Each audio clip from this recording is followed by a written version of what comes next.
it's no secret that land is a really hard thing to access, especially in this community. And so we provide a space for growers to be able to grow food, not only for themselves and their families, but hopefully with pathways that then they could either sell it to local grocers or possibly enter, the local food economy. Hello, and welcome back to this week's episode of the TF Cast. I am one of your hosts, Willis Stout, and welcome. Hey, Grum here, and the date is July 12th, which I totally knew, and we're here in the solarium. And I am your host, Jacob Basis. Today we are so pleased to present Laura, the Executive Director of the Living Earth Center right here in Mankato.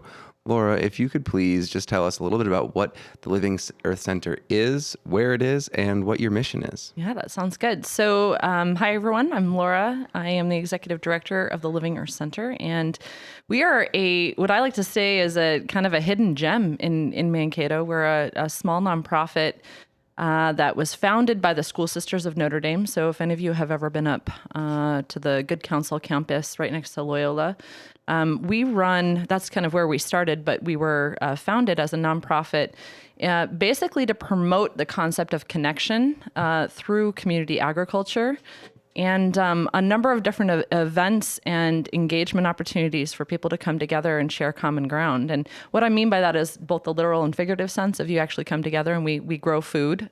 We have people come together and community garden. But it's a lot more than that, and I'm hoping I can get a little bit more in depth about that. But the idea behind us is that we bring people together to share common ground and through community agriculture and through connection, community connection. Mm-hmm. And I've had some opportunity to see a lot of the things that are going on at the community garden, just because I have had some friends who've worked there and just seen what's going on there. But that's not the only thing you do, right? You have a farm. What's going on over at the farm? Yeah, so I like to think of Living Earth Center as kind of a number of different pillars. And those pillars are the things that I see as kind of a really important aspect of community health. So the first pillar that we have is supporting healthy food. And the way that we do that is we run the community garden, the Living Earth Garden, which is, like I said, up at Good Counsel.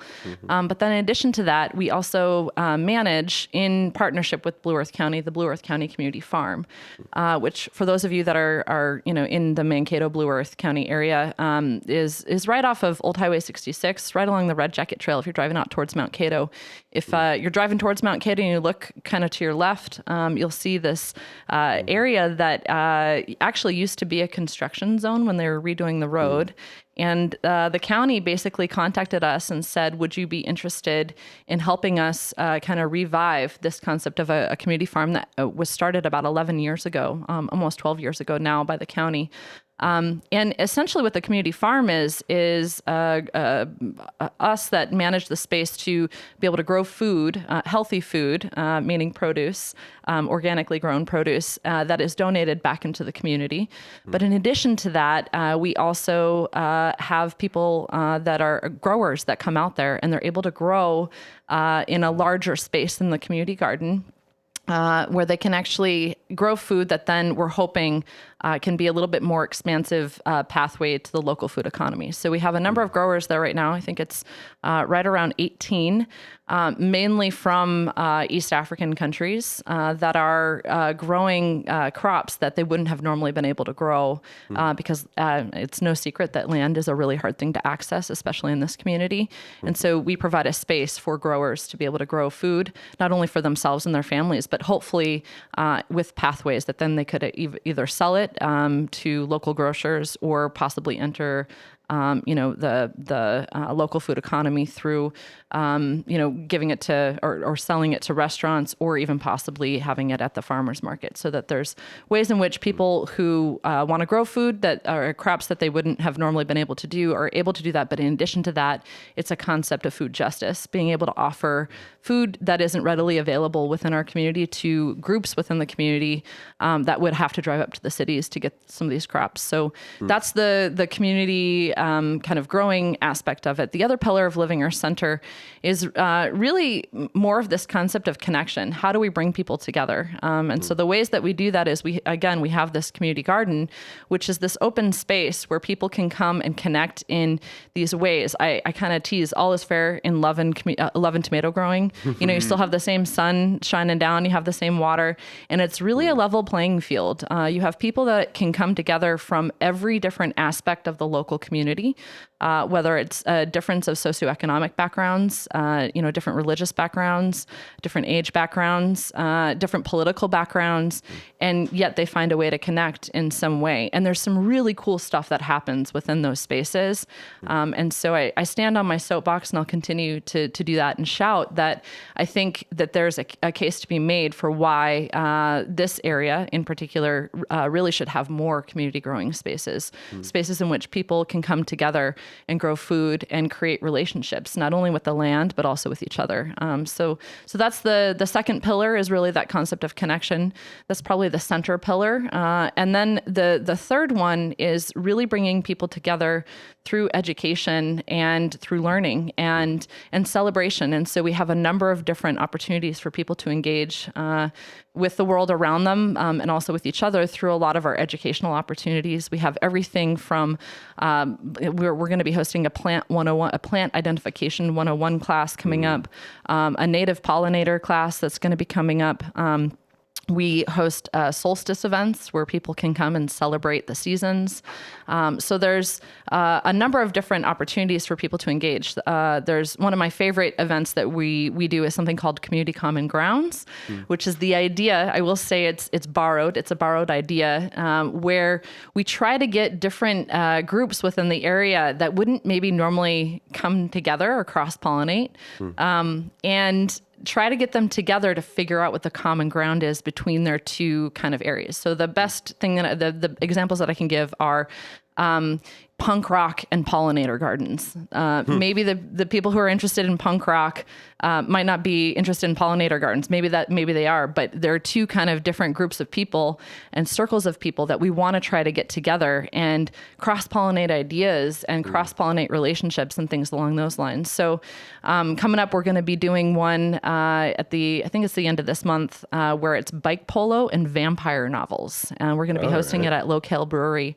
And the whole idea is to foster this concept of growing, but growing in connection. And so what I really want to kind of get through is that Living Our Center is this organization that, of course, is about gardening. We grow food, but I think the concept of community health is something that grows out of that. And we want to be kind of the place that people can feel that they can come, no matter who they are, no matter where they're coming from, and be able to create those meaningful, and I should say cultivate those meaningful relationships with each other, with the land, and hopefully find something deeper within themselves. I don't know if that makes sense. It's kind of a it's a hard one to explain, but I think it's a really important nonprofit that's located here, and I'm really honored to be a part of it. It comes through, and honestly, like the things are always more connected than you thought. Like I could tell you just from running this podcast that, for example, vampire novels are popular, very likely, or at least very connected with people who do bike polo.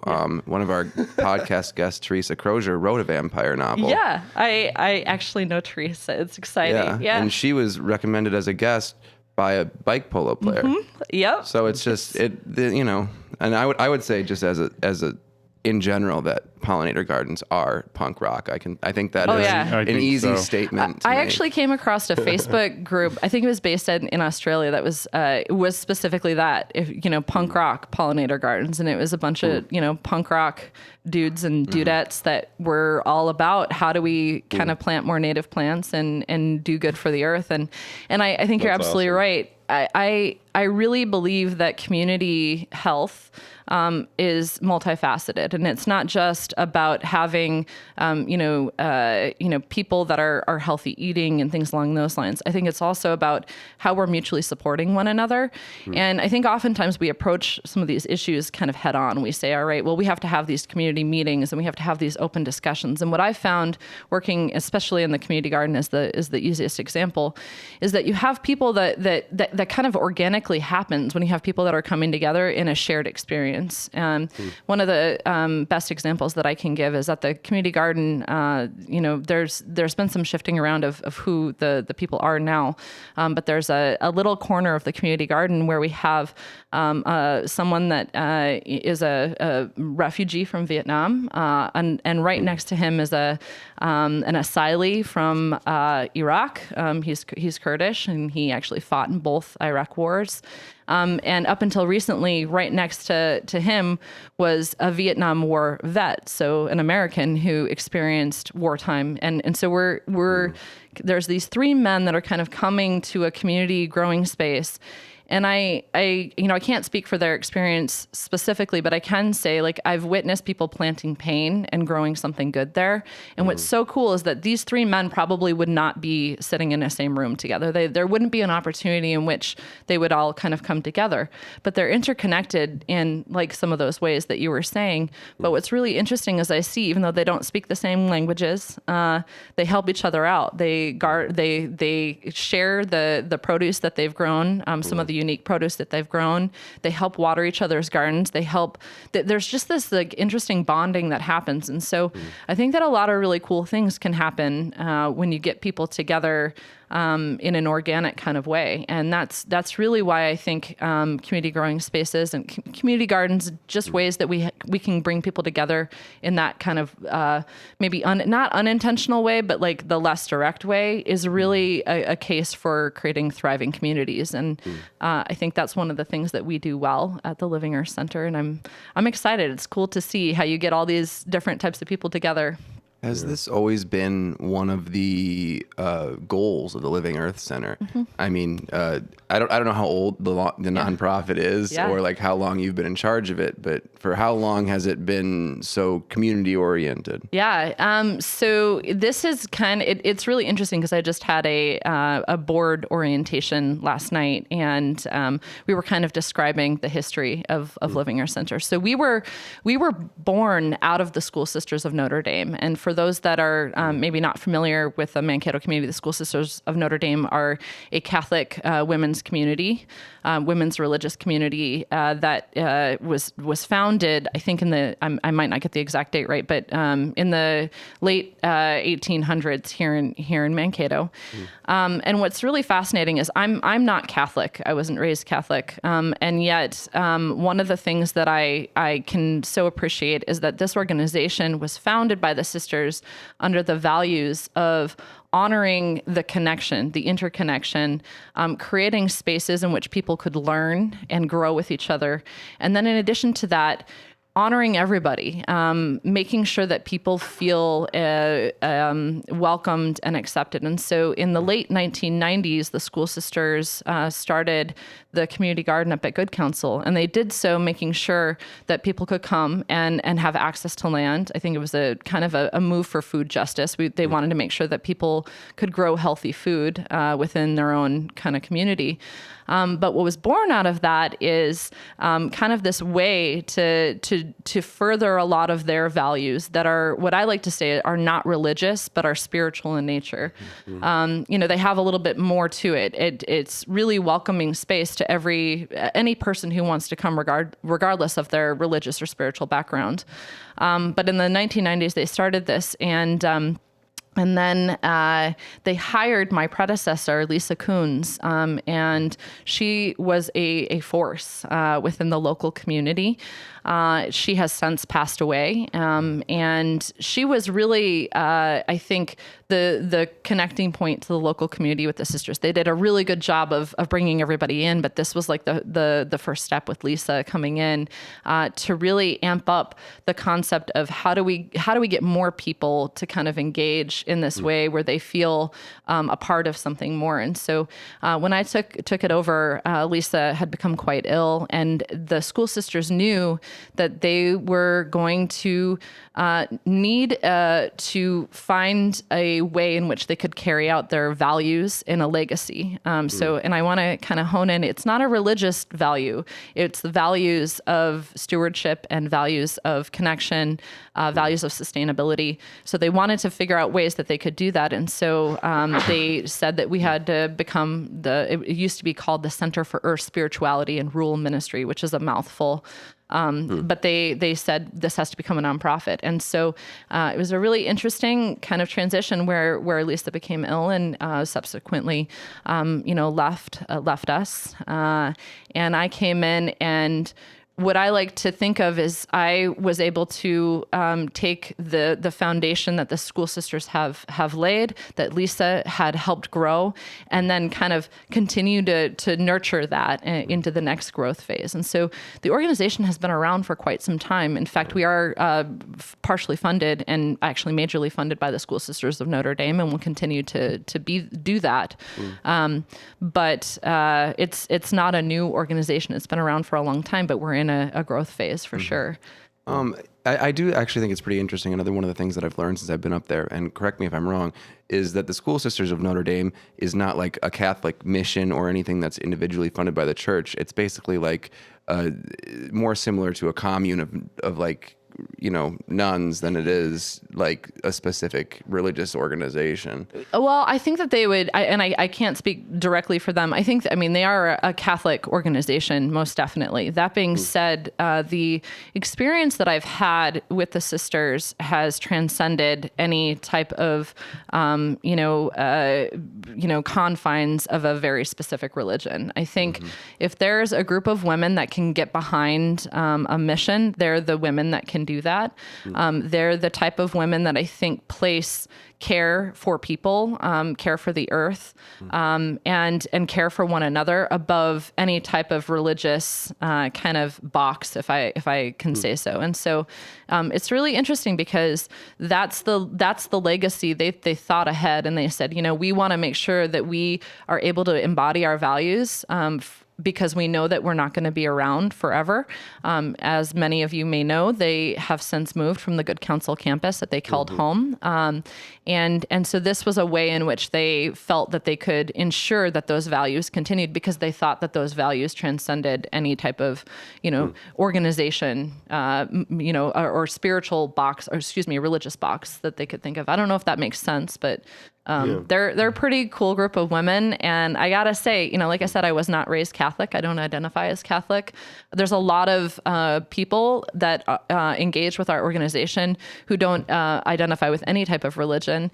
And yet I think we can all get behind the values that Living Earth Center kind of represents with regards to that. And those values are really about the concept of sustainability. How do we create, good relationships that have long-lasting impacts, healthy, long-lasting impacts?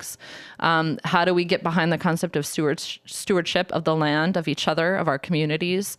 Inclusion is a huge one. How do we make sure people are showing up and they are feeling good about themselves? And so it's all of those values are the things that I think are carried on. I kind of, the visual that I have is like all of these, seed pods kind of floating out into the rest of the community. And I think those are the real things that we take away, and the things that are becoming our legacy, and the people who care about those things we're hoping can engage more with Living Earth Center and help promote those. That makes sense. What did you learn from Lisa or your predecessor, or potentially the sisters, about that mission, about creating space for sustainability and connections? Yeah. I have to say, I didn't know Lisa that well. I knew her as a force. I'd engaged with her a number of times. I know that she created a network of people. I think she was a force within the Mankato community. And she created a network where people felt like they belonged.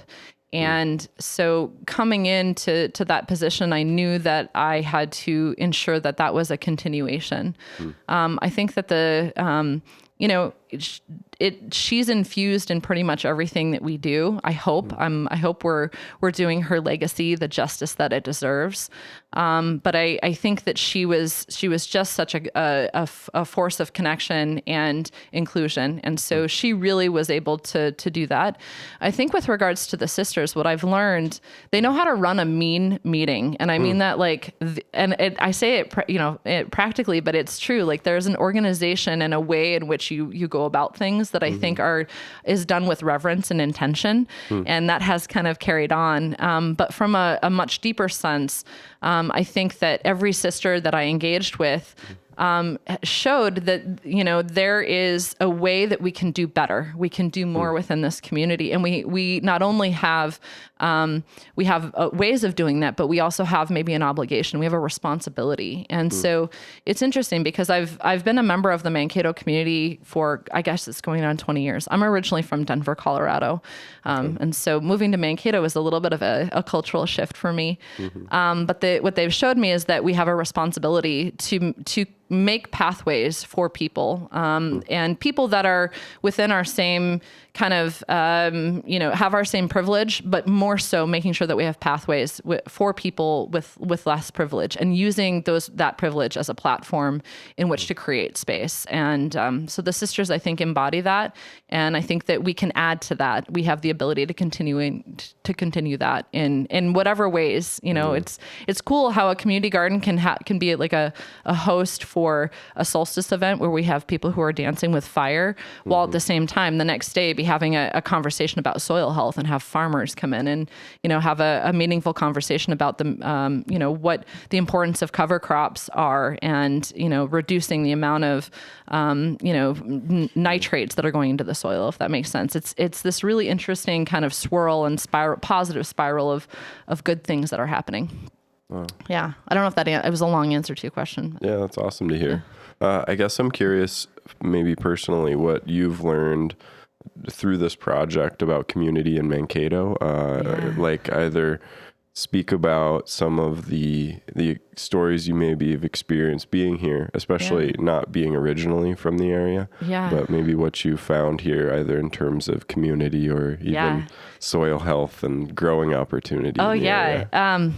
So I think that, Denver, I grew up in Denver, and it's a pretty sexy place. It's now, in my opinion, gotten a little too sexy for its own good. But that being said, it's still a wonderful place with beautiful mountains and everything. What I can say about the community, and this holds true to pretty much everything, is that I think, in Colorado, when you go to Colorado, you see the Front Range, you see the mountains. It's this majestic kind of presence that's always there. Yeah. In Mankato, you have to dig and you have to find the gems. It doesn't mean that they're not present. It just means that it's not right there in your face. And so what I love about this community is that there are so many cool things and cool people that are doing cool things that are kind of all together. I think what I would like to see more of is a synergy of all of those things. There's so many organizations that are doing good work. There's a lot of people that have visions of how to make this community, healthier for its residents, but also healthier for the planet. And we haven't quite figured out the way to kind of synergize all of those things together. And I don't have the answer for it, but I'm throwing that out there to the universe that, I think that there's opportunities for synergy.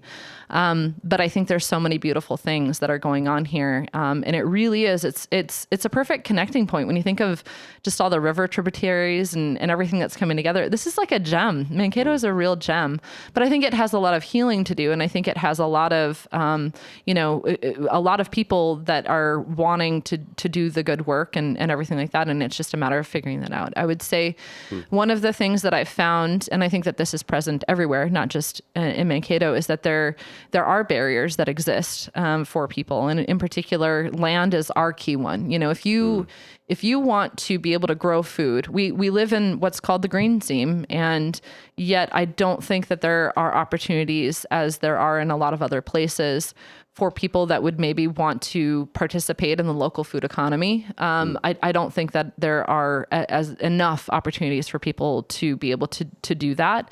And I think it's a land justice issue, but I also think that it's a justice issue that involves making sure that everybody has not even a place at the table, but there's stuff to eat at that table, metaphorically and literally. When you have crops that are a big part of cultural heritage that aren't sold at grocery stores, what that means is that people don't have access to the things that make them who they are. And so I think that there are really important things that maybe aren't as obvious that kind of feed into the concept of social and racial justice that Mankato still hasn't maybe caught up with yet. And I think that we have the opportunity to lay the pathway for those things by creating space, literal space, land for people to be able to grow those types of crops. I think it might be useful for the audience for you to contextualize the amount of food and space that's happening, because you've talked about land justice and you've talked about these crops and like entering the local food economy, but I don't know if it's necessarily clear what the food economy is and how much is being grown. Yeah, and I think I'm not going to be good with numbers, mainly because we don't have any numbers to go off of, because this will be our second year with an emerging growers program. So I'll kind of break it down. When I say local food economy, what I mean is spaces in which food can be, there's a transaction of food, right?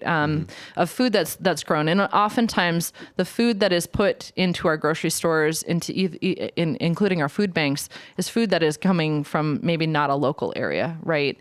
And so when I say local food economy, what I am looking at are spaces in which people who want to grow produce can have pathways to be able to either, if it's getting it into food banks or getting into grocery stores or getting it into farmers markets, it's a way of getting the transaction of that food in the local area. And so what I would like to see more of is more people that are growing food that is not coming in from greater distances than, maybe a 20 mile or 20 mile radius around Mankato. We have, so that's kind of what I mean there. In addition to crops that are grown that have cultural meaning. And some of the Kenyan growers that we have right now at the community farm are growing something called saga and managu. And these are crops that are traditionally grown predominantly in a lot of African countries. They have different names.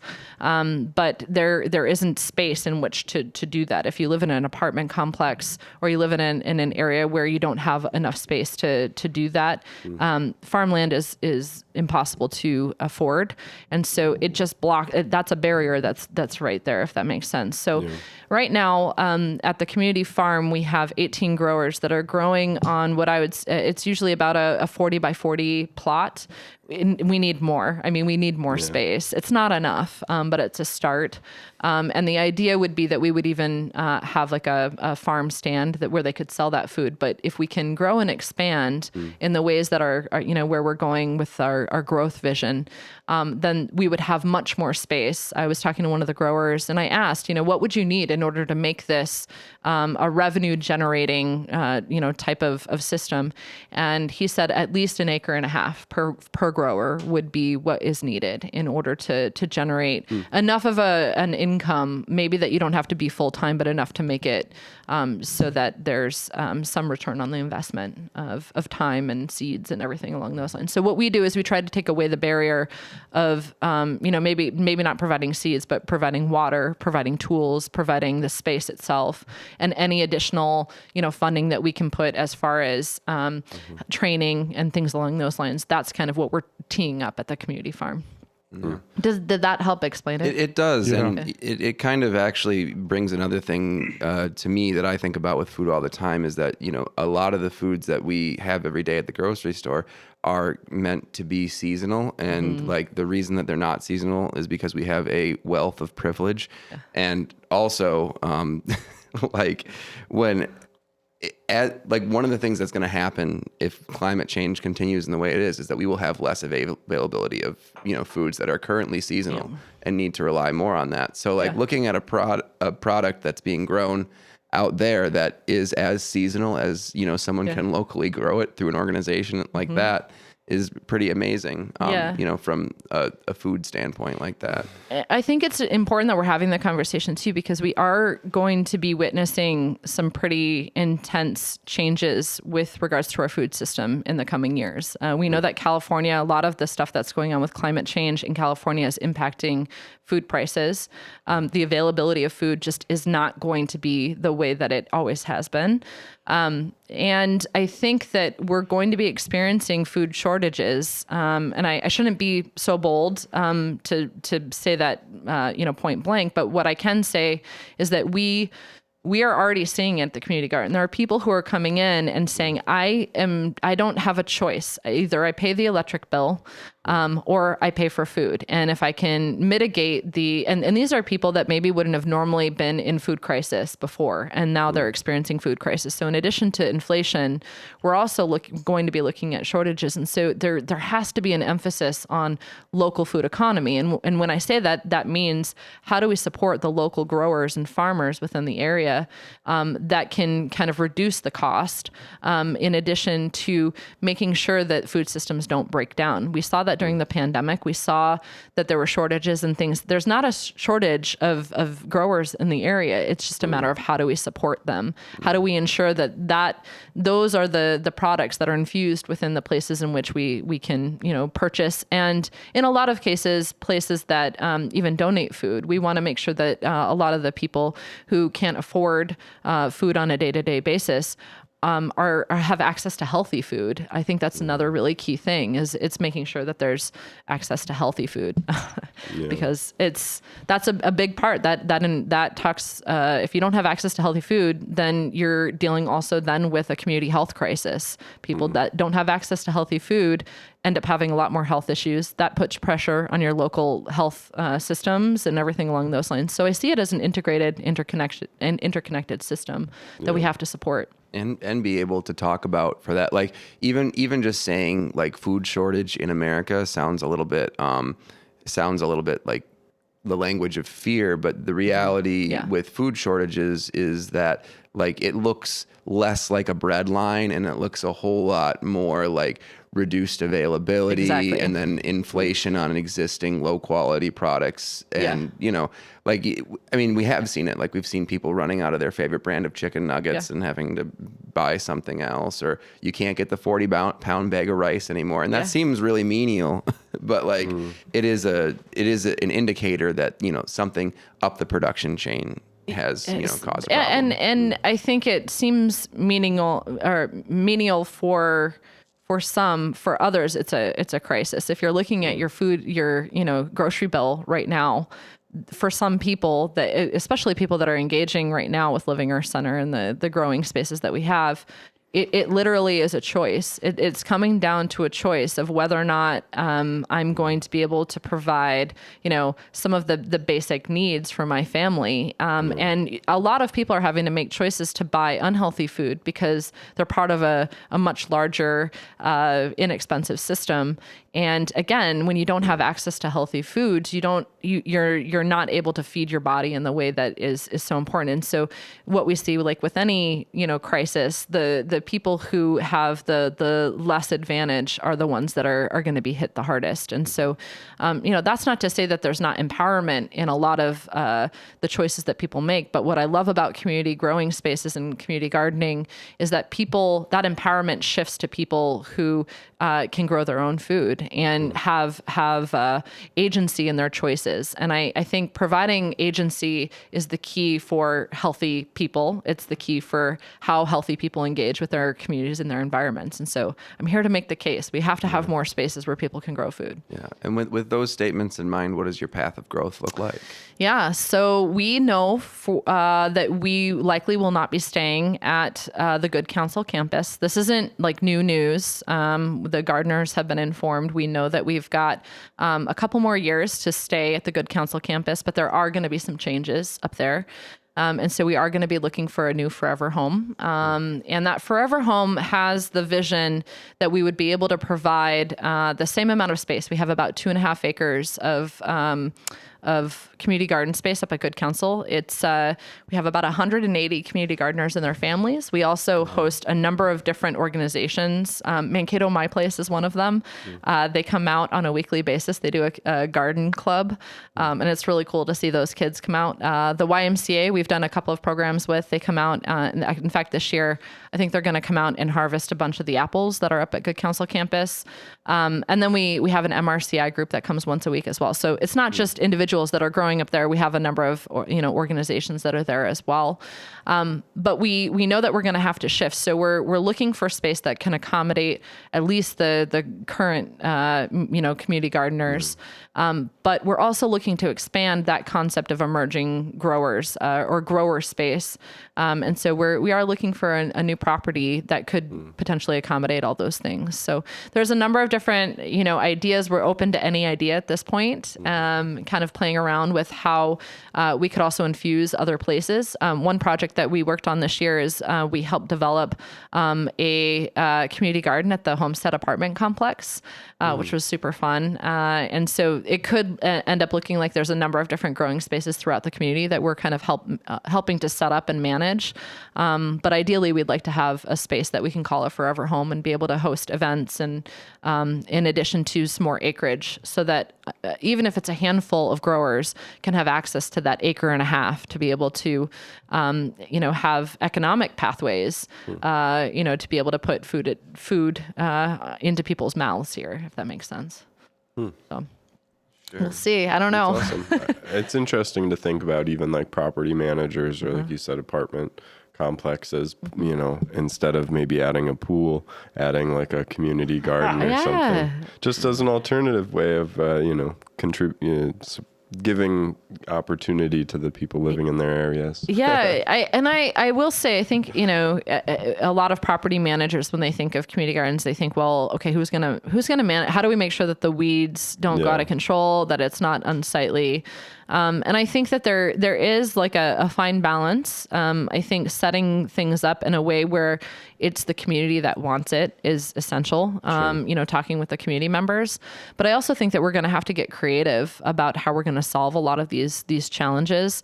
And I see it more as a community health issue. If you have people who are, struggling, but they can at least, have tomatoes, or, tomatoes and beans or something along those lines, then it's one less thing that they're having to think about.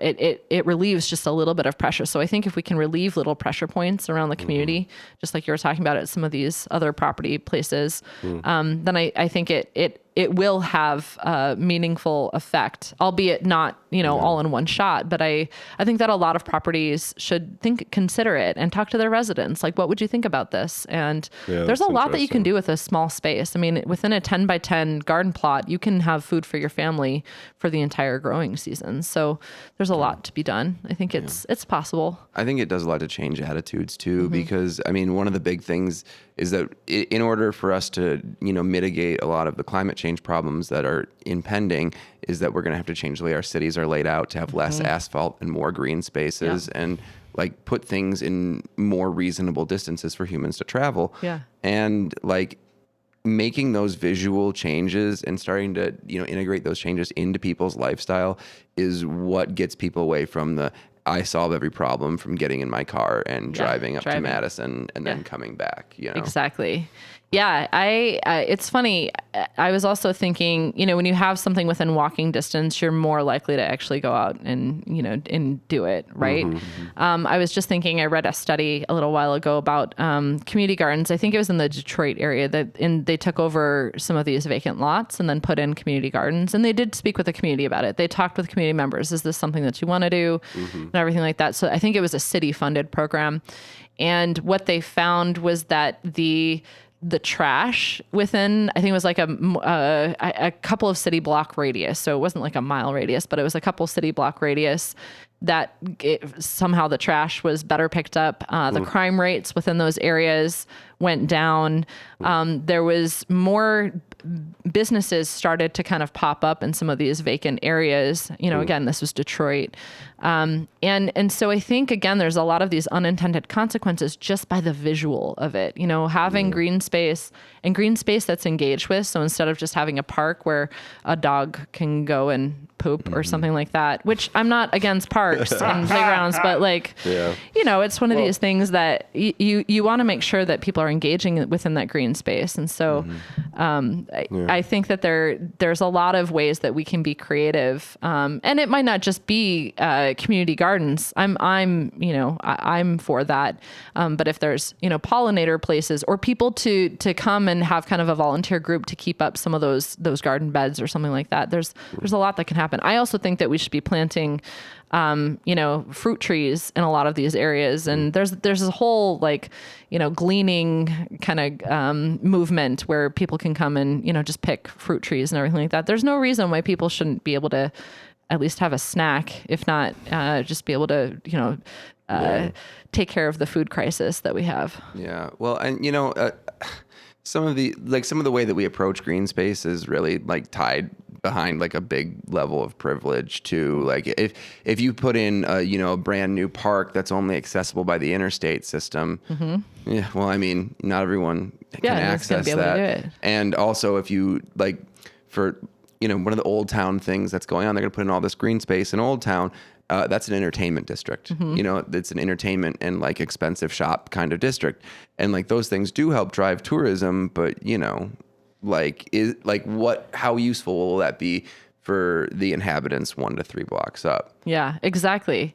Well, and the other thing that I keep thinking of too is when you have ways in which people can engage. Oh, there we go. I think you have to look at it from a multi-layered level. Where are the access points for everybody? And I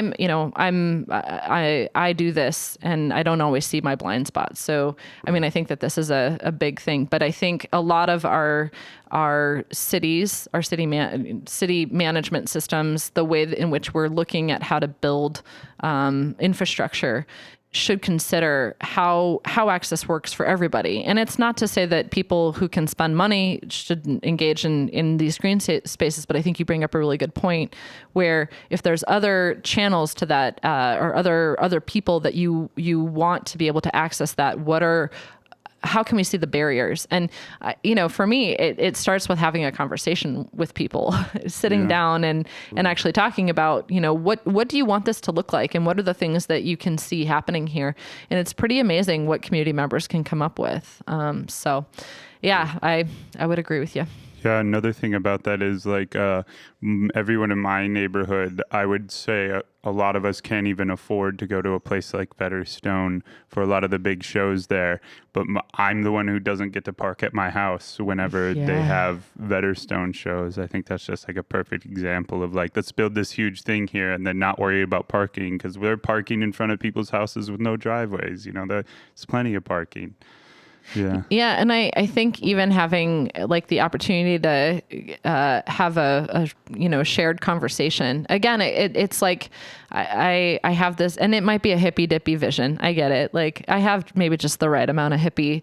But I oftentimes think that if we just sat down and had a conversation, invited people to literally share some food, if not coffee or something like that, have a conversation about how do we want this community to look? What would be beneficial so that everything can be achieved. It's not to say that a big amphitheater doesn't get built, but how can we build that amphitheater to ensure that everybody is benefiting from it? And I think, we oftentimes have one-track minds of this is how it has to be. But I think that there's a lot to be said about what community conversation and the gardening term that I always use is common ground. What's the common ground and how can we infuse that? And so there's pathways to that for sure. But I think it has to be an intentional process and one in which, our city leaders have to be fully engaged with. And so I think there's a lot that can happen. There's a lot of potential in Mankato. I'm hoping that we can steer the conversation in the right ways and, get more people on board and, kind of get it growing, to use the garden terms. My staff always make fun of me because I always use the garden puns and analogies. So I'll do it here. Just got to stick with it. So you know what you're in for. Well, just what you're in for. You're going to hear the garden terms and puns. So. Well, you're on the right podcast because that's half of what we talk about here is how much potential there is. In the city. And I guess I would ask, where does that synergy lie? I want to figure out how do we connect those dots, because I think that a lot of in particular, I mean, there's young people that I've engaged with that I think have that vision. But I don't have the answer. I wish I had like, here's the one track, but maybe it's multifaceted, you know? I think it starts with communication, and I think it starts with, honoring people. That's the other thing that I think is really cool. Just to go back to the community garden, is when you have people that are coming from every different aspect and you just flat out honor them. Like everybody deserves to exist, at point blank. But when you have a space where people feel comfortable enough to come and feel, that it's an okay space for them to be in, I think that's where the conversation starts. And then from there, you know, asking people the right questions. So I don't know. It's probably multifaceted. Yeah. I mean, it is just people like getting out and, you know, making yourself, in my opinion, for Mankato, like if you want to be a part of the change, like you can't just kind of take a really wide shot on the thing and then be like kind of just living in discomfort. You need to pick your issue and then, you know, champion it, and then talk to the other people who are willing to go out there and do these things. Because I mean, basically the people who are going to show up to the city council meetings are the people who hate roundabouts and who want to take books out of schools and who are angry. And if you want to do better things with your time, you also have to show up and participate in the conversation. And I think that it's really easy to get kind of lost in trying to do everything. But then you find that if you just, you know, there's a lot of people doing a lot of good by, you know, focusing in on one thing. And there's a lot of people who do want to do good here. I think that that's really something that you can feel easily when you're in Mankato, is that there's energy to move forward in a positive direction, and people want to find a way to do it. Yeah.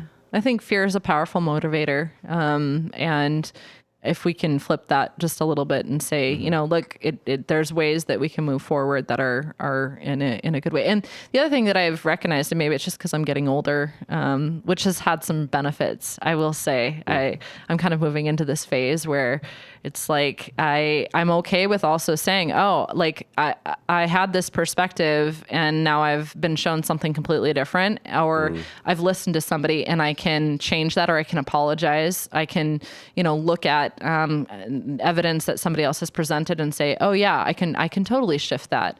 So I think it's also a matter of, you know, not standing so firm within the square and saying like, okay, I can build my perspective out. That's one thing that I think we also lack in a lot of these conversations as well, is there's not always one direct path. And I think if we can, like you said, show up and come up with humility, I think a lot of cool stuff can happen, quite frankly. Yeah. So, well, I actually think that that's probably a pretty good spot to tell people how to get involved. Yeah. Oh, there's a lot of different ways. If you like to get dirty and get some dirt under your nails, you can come and weed at the community garden, or community farm. We have volunteer hours that are posted on our Facebook page. And also I think on our website as well.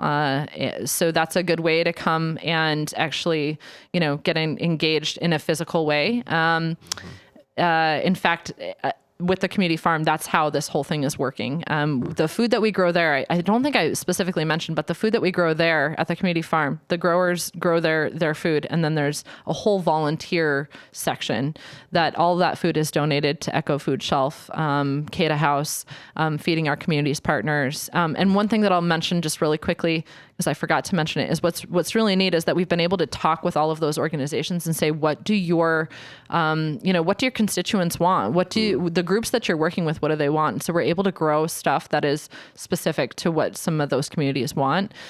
So volunteering at the community farm is a really good entry point. Coming to any one of our events, I think coming up we have Plant Identification 101. I should have had the specific dates in front of me. It's on our website. website. In addition to beauty, natural beauty 101, we have a class that's coming up where people can learn how to use plants and herbs as part of their like beauty regimen, which I thought was kind of interesting. We're going to be doing a community common ground series at Locale Brewery. That's the bike polo and vampire novels, which I'm kind of excited about. And then in addition to that, being able to get on board with some of the things that we're doing, voicing your opinion about sustainable things within the community, I think is another kind of key thing. But we're an easygoing group. You're come one, come all. It doesn't really matter. We're happy to have you come in, even if it's to our office. We have our new office space that's at 1603 North Riverfront. It's right behind Discover Chiropractor. The door's open. You're welcome to come in, shoot the breeze. And if there's any other events that people have some good ideas about, that would be fantastic. We also host an annual Earth Conference. It's the first weekend of every November. That'll be coming up again this year. And what we're talking about is bridging the divide, basically talking about how all of these, we have some divides that are happening, and we want to figure out ways that we can come together, in particular to approach climate action. But the hope is that we're going to have a number of different organizations that are involved in that conversation. So that'll be the first weekend in November. That'll be held at Minnesota State University.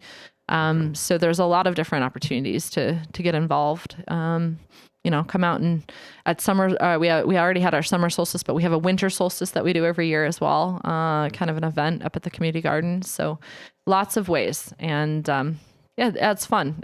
We want people to come out and, get excited and meet new people and everything along those lines. So, and I can vouch for that. I've been haunting some of these events for about the last 8 months, and I feel like they are fun. They can be. I do have to what admit, a review. It was interesting because we have at the solstice we have these fire dancers that come out, and it's really fun. And I've thought to myself, like, I wonder how many other convents have fire dancers that are currently dancing. I mean, it's kind of a cool space. But I think the biggest thing is we want to promote the concept that we're all connected and we can cultivate cool things. So I don't know. That's kind of how I see the sum of all what we do. Awesome. I remember the patch of grass that's now used for the farm, previously holding some random stuff, and like what you mentioned about how communities can be transformed by like having a green space that's being engaged with. That bike path is transformed by having a cool garden to ride by, and then you see people out there working. Yeah, it's people great. there. Yeah, and it's interesting because the soil of that space was drill hard. It's a compacted soil situation. It's low lying compacted clay soil. And what's fascinating is just when we first got there were no worms. And for those people who don't garden, a place that doesn't have worms means that there's not a great microbiome. It's not good soil. You have to have, in particular, worms within that soil. And over the last 3 years, it's transformed. And we just actually did a whole thing where someone scooped up soil and there was a bunch of worms in there. And so, I think transformation happens at the, on the upper level, obviously, the human level.